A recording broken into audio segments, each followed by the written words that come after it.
Hello बच्चों, कैसे हैं आप सभी। तो एक बार फिर से मैं अभी आ चुका हूँ मिस्टर फिजिक्स हैकर के चैनल पे।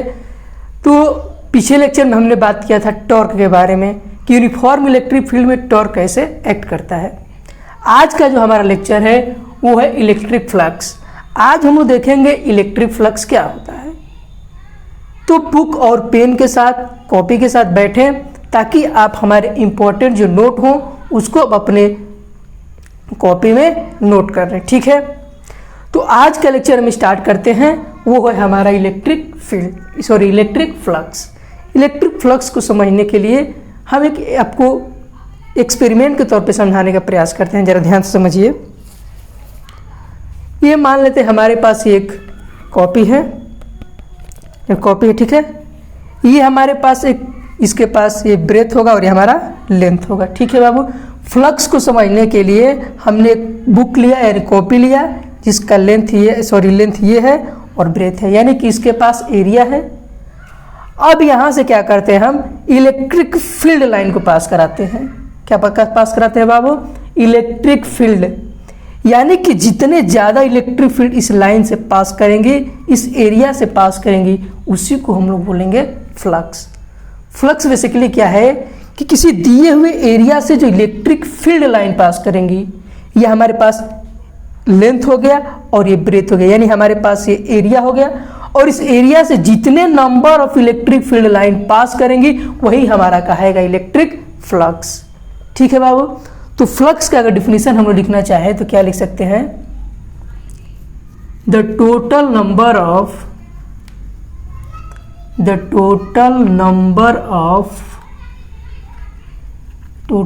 Of electric field line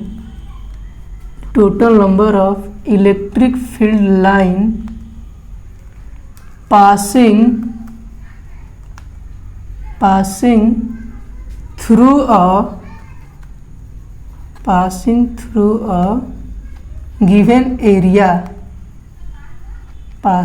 a given area, यानी हमने क्या समझाने का प्रयास किया कि ये हमारे पास कॉपी है, इस कॉपी के पास एरिया होगा यानी इसका ये ब्रेथ और ये लेंथ। तो इस एरिया से जो total number of electric field line pass करेंगी वही हमारा कहलाएगा फ्लक्स, ठीक है बाबू। यानी फ्लक्स क्या है कि जितने number of electric field line एक दिए हुए एरिया से पास करती हैं उसी को हम लोग कहते हैं इलेक्ट्रिक फ्लक्स, ठीक है। फ्लक्स को अगर बात करें तो हम लोग डिनोट करते हैं फाई से, फ्लक्स कहलाता है ये। और इसका जो फॉर्मूला होता है वो होता है E डॉट ए। क्या होता है बाबू? E डॉट ए, यानी दो वेक्टर का डॉट प्रोडक्ट हमारा कहलाता है फ्लक्स, ठीक है। इसको अगर डॉट को हटाते हैं तो डॉट को हटाएंगे तो क्या लिख सकते हैं बाबू? इसको phi is equal to EA cos theta लिख सकते हैं इसे। जरा ध्यान से इसको देखिए, ये हमारा है इलेक्ट्रिक फ्लक्स। क्या है बाबू हमारा? ये इलेक्ट्रिक फ्लक्स है। इलेक्ट्रिक फ्लक्स को ध्यान से देखें तो ये इलेक्ट्रिक फील्ड और ये हमारा एरिया है और ये थीटा है हमारा। ये दो एरिया और इलेक्ट्रिक फील्ड के बीच का एंगल जो हमारा क्या है? थीटा है। यानी ध्यान से देखें तो फ्लक्स हमारा तीन फैक्टर पे डिपेंड कर रहा है। पहला फैक्टर इलेक्ट्रिक फील्ड लाइन पे, और दूसरा फैक्टर हमारा एरिया पे डिपेंड कर रहा है, और तीसरा फैक्टर हमारा जो है वह थीटा पे डिपेंड कर रहा है। हमने आपको समझाया कि ये एरिया है जिससे इलेक्ट्रिक फील्ड लाइन पास कर रही हैं, उसको हम लोग कहते थे फ्लक्स। अब ये थीटा का क्या टर्म है? क्या है बाबू? थीटा का टर्म क्या है? अभी आपको ये कॉपी दिखाई दे रही है, ठीक है। इसको हम जरा ऐसे करते हैं तो वो केवल ये क्या दिखाई दे रहा होगा? लाइन। क्या दिखाई दे रहा होगा बाबू? लाइन। अब इसको हम लोग क्या करते हैं? फ्लक्स को, इस कॉपी को थीटा एंगल पर हम लोग ऐसे ही रोटेट कर देते हैं, ठीक है, ऐसे। ये पहले हमारी ये थी इलेक्ट्रिक फील्ड, हमारा एरिया था, और इसको हमें थोड़ा सा ऐसे क्या कर दिया इसको, और दोनों के बीच का क्या एंगल बन गया? थीटा। यानी थीटा जो कहें हम लोग क्या, अगर ये हमारे पास इलेक्ट्रिक फील्ड लाइन ऐसे है, क्या है बाबू? इलेक्ट्रिक फील्ड लाइन, और इसी में हम लोग ऐसे कर देते हैं, हमने जो लिया था एरिया को, ये हमें क्या दिखाई दे रहा था बाबू, अभी हम बता रहे थे, ये हमारी लाइन दिखाई दे रही है, इसको मैं थोड़ा सा ऐसे कर दिया, ये लाइन हमारी हो गई ये, और थोड़ा सा इसको हमने ऐसे कर दिया, तो इन दोनों के बीच का एंगल क्या बन रहा है, थीटा। क्या बन रहा है बाबू, थीटा। ध्यान से देखिए फिगर को। तो जब हमारा ये था तो ये हमारा ऐसे क्या हो जाएगा, यूनिफॉर्म इलेक्ट्रिक फील्ड। क्या हो जाएगा बाबू, ये यूनिफॉर्म इलेक्ट्रिक फील्ड। ठीक है, ये हमारा इलेक्ट्रिक फील्ड है और ये एरिया वेक्टर। अब एरिया वेक्टर क्या होता है, जरा एरिया वेक्टर को समझने का प्रयास करते हैं। ठीक है बाबू, तो पहले इसको नोट कर लीजिए कि जो total number of electric field line pass कर रही थी एक दिए हुए एरिया से, उसको हमने कहा फ्लक्स। और जब हमने थीटा एंगल पैसे किया और ये हमारा इलेक्ट्रिक फील्ड और एरिया वेक्टर के दोनों के बीच का एंगल क्या है, थीटा है। अब हम समझेंगे एरिया वेक्टर क्या होता है, तो पहले इसको नोट करिए, ठीक हम आपको बताते हैं एरिया वेक्टर क्या होता है। ठीक है बाबू, इसको नोट करिए, पहले इरेज करते हैं इसको। अब हम लोग देखते हैं कि एरिया वेक्टर क्या होता है। क्या देखते हैं हम लोग, एरिया वेक्टर क्या होता है, जरा समझने का प्रयास करिए एरिया वेक्टर क्या होता है। एरिया वेक्टर, एरिया वेक्टर यानी कि वेक्टर ए, जिसको रिप्रेजेंट करेंगे एरिया वेक्टर से, और इसका जो वैल्यू होगा वो होगा ए और ये होगा हमारा एन कैप। ठीक है बाबू, ये हमारा एरिया वेक्टर है। अब एरिया वेक्टर क्या होता है, एरिया वेक्टर को हम लोग समझते हैं। ठीक है, ये हमारा जो वेक्टर ए है इसको हम लोग कहते हैं मैग्नीट्यूड। क्या कहते हैं बाबू, मैग्नीट्यूड। क्या कहते हैं इसको, मैग्नीट्यूड। क्या कहेंगे इसको, मैग्नीट्यूड। ये हमारा है मैग्नीट्यूड। वेक्टर ए जो हमारा है वो मैग्नीट्यूड का काम करता है, यानी कि इसके पास लेंथ होगा और ब्रेथ होगा। इसने हमने कॉपी लिया था एक, तो ये हमारे पास ब्रेथ था और ये लेंथ था, तो ये हमारा क्या हो गया, एरिया वेक्टर। अब ये एन कैप जो हमारा है, एन कैप, इसको हम लोग कहते हैं यूनिट वेक्टर। क्या कहते हैं बाबू, यूनिट वेक्टर।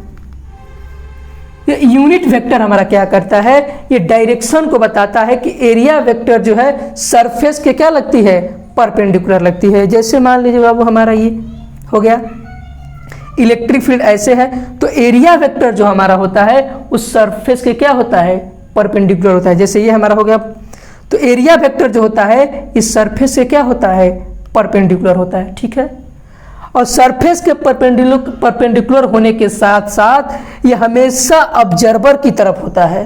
जैसे हम इसको ऑब्जर्व कर रहे हैं तो एरिया वेक्टर हमेशा ऑब्जर्वर की तरह होगा। यानी नोट करने वाली पॉइंट यहाँ पे क्या है, नोट, एरिया वेक्टर जो होता है, area vector always, area vector always exist towards observer. Area vector always exist towards observer, यानी एरिया वेक्टर हमेशा जो है वो ऑब्जर्वर की तरह एक्ट करेगा और सरफेस के क्या होगा, परपेंडिकुलर होगा, एंड परपेंडिकुलर टू सरफेस। ठीक है बाबू, यानी सरफेस के परपेंडिकुलर और ऑब्जर्वर की तरफ होगा, उसी को हम लोग कहेंगे एरिया वेक्टर। ठीक है, इसको नोट करिए। समझ में आ गया बाबू यूनिट वेक्टर क्या होता है। यूनिट वेक्टर जो होता है वो डायरेक्शन को बताता है कि एरिया वेक्टर हमारा सरफेस से क्या है, परपेंडिकुलर है। तो इसको नोट करिए, ऊपर से हम इसको इरेज करते हैं। ठीक है, अब कुछ और टर्म समझते हैं इसमें, और वो टर्म क्या है जरा उसको ध्यान से देखिए। अगर हम लोग बात करें फ्लक्स की, तो फ्लक्स का हमने फॉर्मूला क्या लिखा बाबू, ई कॉस थीटा। ठीक है, ये कॉस थीटा, यानी फ्लक्स जो है हमारा वो डायरेक्टली प्रोपोर्शनल है इलेक्ट्रिक फील्ड के, फ्लक्स जो है हमारा डायरेक्टली प्रोपोर्शनल है एरिया के, और फ्लक्स डायरेक्टली प्रोपोर्शनल किसके है, थीटा के। यानी कि 3 फैक्टर पे डिपेंड कर रहा है। ठीक है बाबू, फ्लक्स हमारे 3 फैक्टर पे, इलेक्ट्रिक फील्ड, एरिया और थीटा पे डिपेंड कर रहा है। ठीक है, इसको नोट कर लीजिए, इरेज करते हैं इसको। अब इसमें एक और टर्म क्या समझाने का आप लोग प्रयास कर रहे हैं, जरा ध्यान से क्वेश्चन को देखिए बाबू। फ्लक्स इज इक्वल टू है हमारा ये कॉस थीटा, ठीक है। इसमें हम कंडीशन लेते हैं, पहला क्या, इफ यदि थीटा की वैल्यू 0 डिग्री रखते हैं, थीटा की वैल्यू क्या रख दे बाबू 0 डिग्री, ठीक है। यदि थीटा की वैल्यू अगर 0 रखते हैं यहाँ इस इक्वेशन में, तो हमारा फ्लक्स क्या मिलेगा, ये क्या मिलेगा बाबू, ये, और ये हमारा मैक्सिमम फ्लक्स होगा। क्यों मैक्सिमम फ्लक्स होगा, क्योंकि कॉस थीटा की जो मैक्सिमम वैल्यू होती है वो होती है 1, और थीटा की वैल्यू कितनी रखे 0 डिग्री, इसके लिए हमारा मैक्सिमम वैल्यू होता है कॉस थीटा का होता है 1, और किस एंगल पे, 0 डिग्री के एंगल पे कॉस थीटा की वैल्यू मैक्सिमम होती है 1, वो होती है 1। इसी तरह से फ्लक्स जो हमारा मैक्सिमम होगा वो होगा E A। यानी कहने का मतलब क्या है कि जितना इलेक्ट्रिक फील्ड और जो हमारा एरिया था उन दोनों के बीच का एंगल कितना है 0 डिग्री, इसलिए हमारा फ्लक्स क्या होगा वहां पे मैक्सिमम होगा। यानी वहां से फ्लक्स मैक्सिमम का मतलब क्या, कि वहां से टोटल नंबर ऑफ जो इलेक्ट्रिक फील्ड लाइन है वो ज्यादा पास कर रही होंगी। क्या कर रही होंगी बाबू, ज्यादा से ज्यादा नंबर में इलेक्ट्रिक फील्ड है, फ्लक्स ज्यादा यानी कि इलेक्ट्रिक फील्ड लाइन ज्यादा। फ्लक्स मतलब बताता है इलेक्ट्रिक फील्ड लाइन पास कर रही है, यानी जितना ज्यादा हमारा फ्लक्स होगा उतना ज्यादा हमारा इलेक्ट्रिक फील्ड एरिया से क्या होगा पास करेगा। अब हम लोग क्या करते हैं कि अगर थीटा की वैल्यू 90 डिग्री पे एक बार देख लें, तो फ्लक्स जो होगा हमारा वो कितना हो जाएगा, cos 90 की वैल्यू कितना होता है बाबू 0, यानी कि हमारा फ्लक्स क्या हो जाएगा मिनिमम फ्लक्स हो जाएगा। यानी 90 डिग्री पे हमारा फ्लक्स मिनिमम होगा और कितना होगा 0। यहाँ यानी कि जब 90 डिग्री पे होगा इलेक्ट्रिक फील्ड और एरिया वेक्टर, उस समय हमारा 0 इलेक्ट्रिक फील्ड लाइन पास करेंगे, वह इलेक्ट्रिक फ्लक्स नहीं होगा। ठीक है बाबू, तो इसको नोट करिए आप लोग, यही हमारा कॉन्सेप्ट था इलेक्ट्रिक फ्लक्स का। ठीक है, तो इसको नोट करिए। ठीक है बाबू, इसको नोट करिए, हम इसको इरेज करते हैं। ठीक है, अब आपको थोड़ा हम टर्म बताते हैं इलेक्ट्रिक फ्लक्स में और कुछ, इसको जरा ध्यान से समझिए।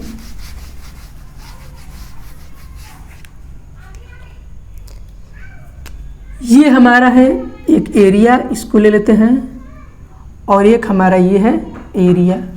ठीक है बाबू, इलेक्ट्रिक फील्ड लाइन यहां से क्या कर रही है, पास कर रही है।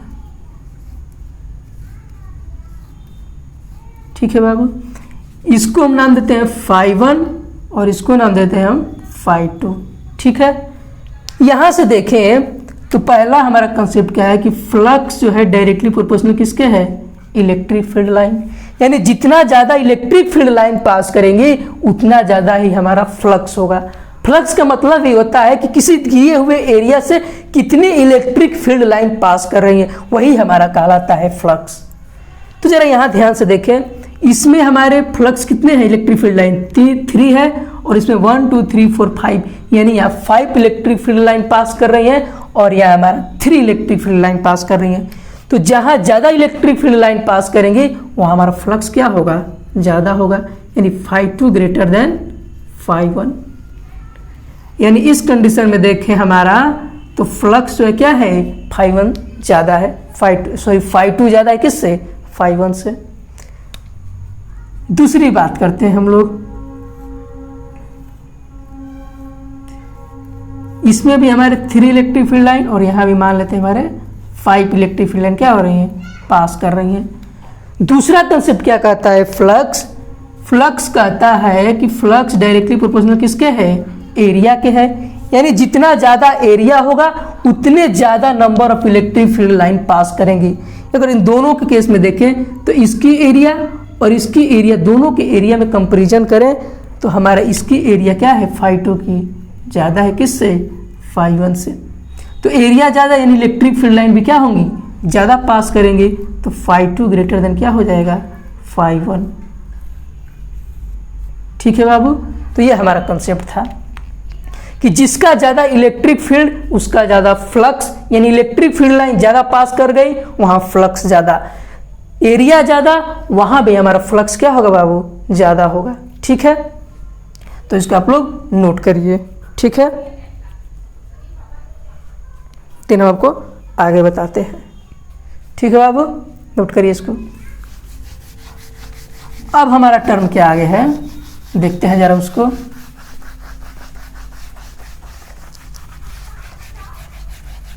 हमारा आगे का टर्म क्या है उसको देखते हैं हम। मान लेते हैं हमारे पास ये एक एरिया है, ठीक है बाबू, इरेगुलर एरिया है। कैसा है बाबू? Irregular area.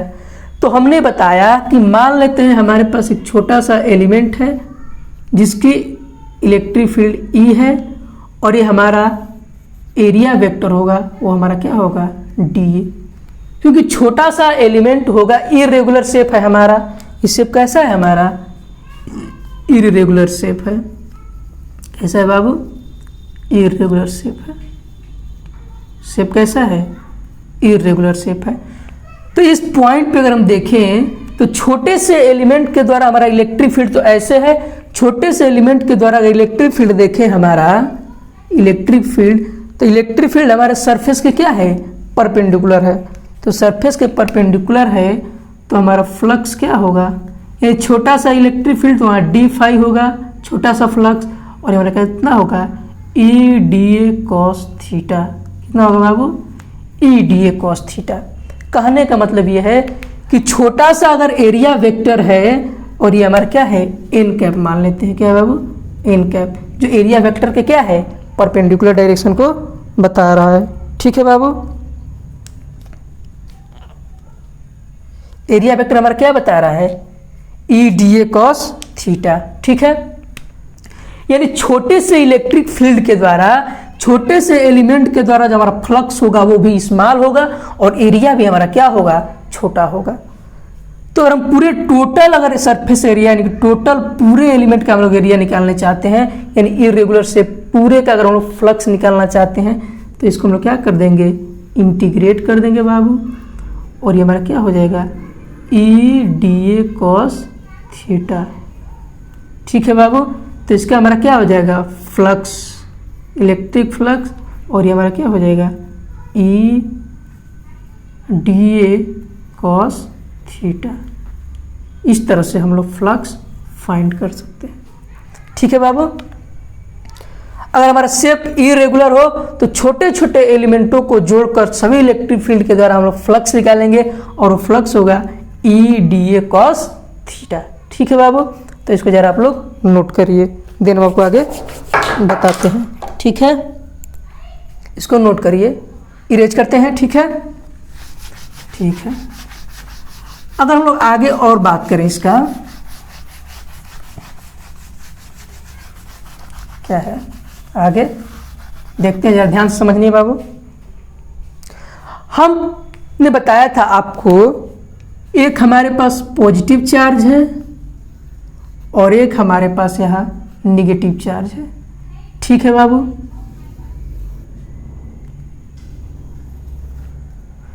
अगर हम यहाँ पे बात करें, क्या कुछ हम बहुत बेसिक बात करने वाले हैं कि जो हमारा प्लस क्यू है और एक हमारा माइनस चार्ज है। ठीक है बाबू, तो पॉजिटिव के द्वारा हमारा जो इलेक्ट्रिक फील्ड लाइन है वो बाहर की तरफ होता है। क्या होता है बाबू? आउटवर्ड डायरेक्शन में होता है। ठीक है, यानी कहने का मतलब ये है कि यहाँ जो हमारा इलेक्ट्रिक फील्ड लाइन है वो आउटवर्ड डायरेक्शन में क्या हो रही है? पास हो रही है। ठीक है बाबू,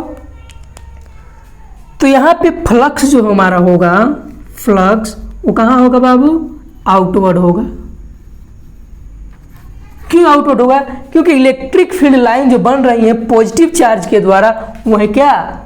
आउटवर्ड डायरेक्शन में। तो जिधर हमारा इलेक्ट्रिक फील्ड लाइन होगा उधर हमारा फ्लक्स होगा। तो फ्लक्स किधर हो गया? आउटवर्ड डायरेक्शन में होगा। यही अगर निगेटिव चार्ज के द्वारा देखें फ्लक्स, तो निगेटिव चार्ज के द्वारा फ्लक्स हमारा कैसा होगा? इनवर्ड होगा। कैसा होगा बाबू? इनवर्ड होगा। यानी यहाँ पे फ्लक्स कैसा होगा? इनवर्ड होगा। यानी कहने का मतलब यह है कि flux due to positive charge, ये हमारा फ्लक्स पॉजिटिव चार्ज के द्वारा है, और यहाँ जो हमारा फ्लक्स होगा flux due to negative charge.